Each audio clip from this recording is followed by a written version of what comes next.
अनीता के सिर में दर्द हो रहा था, तो उसने अपनी नौकर रामू से सिर में तेल मालिश करवा ली। मसाज करते ही अनीता गहरी नींद में सो गई। जब वह उठी तो उसे बहुत अजीब महसूस हो रहा था। तभी रामू अनीता के कमरे में आया और अनीता से पूछा, मालकिन आपकी तबीयत ठीक हो गई हो तो खाना लगा दें। अनीता ने कहा, तुमने मुझे उठाया क्यों नहीं और मैं इतनी देर तक कैसे सोती रही। अनीता के इस बात से वह थोड़ा मुस्कुराया और प्यार भरी नजरों से देखते हुए कहने लगा, आप सोते हुए बहुत प्यारी लग रही थी, मुझे जगाना अच्छा नहीं लगा। रामू की इस बात पर अनीता सन्न रह गई और सोचने लगी कि इतना छोटा लड़का जो अभी सिर्फ 16 साल का है, वह ऐसी बातें कर रहा है। अनीता ने कहा, क्या मतलब तुम्हारा? रामू ने बात को घुमाते हुए कहा, मालकिन आप गहरी नींद में सो रही थी, इसलिए मैंने आपको नहीं जगाया।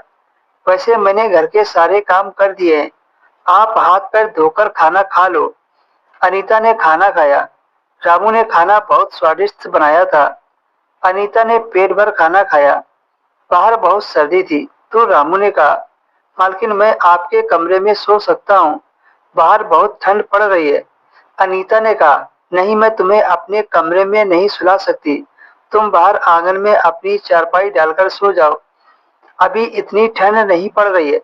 रामू ने कहा, मालकिन लगता है आपको मुझ पर भरोसा नहीं है, मैं तो आपको अपनी मालकिन समझता हूँ, लेकिन आपको मुझ पर विश्वास ही नहीं है।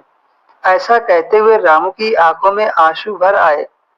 यह देखकर अनीता को उस पर रहम आ गया और सोचने लगी, इतना मासूम लड़का, भला वह मेरे साथ क्या गलत कर सकता है। लेकिन एक तरफ से अनीता यह भी सोच रही थी कि जब उसने रामू से अपने सिर में मसाज करवाया था, तब वह गहरी नींद में सो गई थी और उसे कुछ होश न रहा था कि उसके साथ क्या हुआ था, क्योंकि जब वह जागी थी तब उसके बाल बिखरे हुए थे और कपड़े भी सही जगह नहीं थे।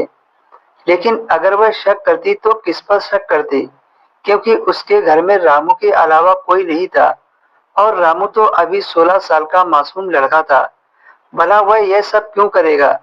खैर अनीता रिस्क नहीं लेना चाहती थी। उसने रामू से कहा, नहीं, ऐसी कोई बात नहीं है, तुम यहीं आंगन में सो जाओ, और हाँ, सुबह नाश्ता मत बनाना, मैं खुद बना लूंगी। इतना कहकर अनीता अपने कमरे में चली गई। हैरत की बात यह थी, दिन भर सोने के बाद भी उसे गहरी नींद आ गई थी। अनीता जैसे ही बिस्तर पर लेटी तो उसे तेजी से नींद आने लगी। उसे कब नींद आ गई पता ही नहीं चला। आधी रात को जब अनीता की नींद खुली तो उसे ऐसा लगा जैसे उसका पति उसके पास हो। लेकिन जब अनीता ने आंख खोलकर देखा तो उसके होश उड़ गए। उसे याद आया, उसका पति तो पिछले 3 दिनों से घर पर नहीं है, वह तो बिजनेस के काम से दूसरे शहर गया है।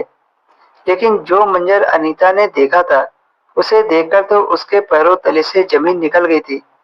रामू दबे पांव कमरे से अपनी शर्ट लेकर जा रहा था। उसके इस रवैये से अनीता बहुत हैरान थी। उस वक्त अनीता को जो समझ आया, उससे तो उसके रोंगटे खड़े हो गए थे। आखिर इतना छोटा लड़का उसके साथ इतना सब कैसे कर सकता है। अनीता तुरंत उठकर बाथरूम गई।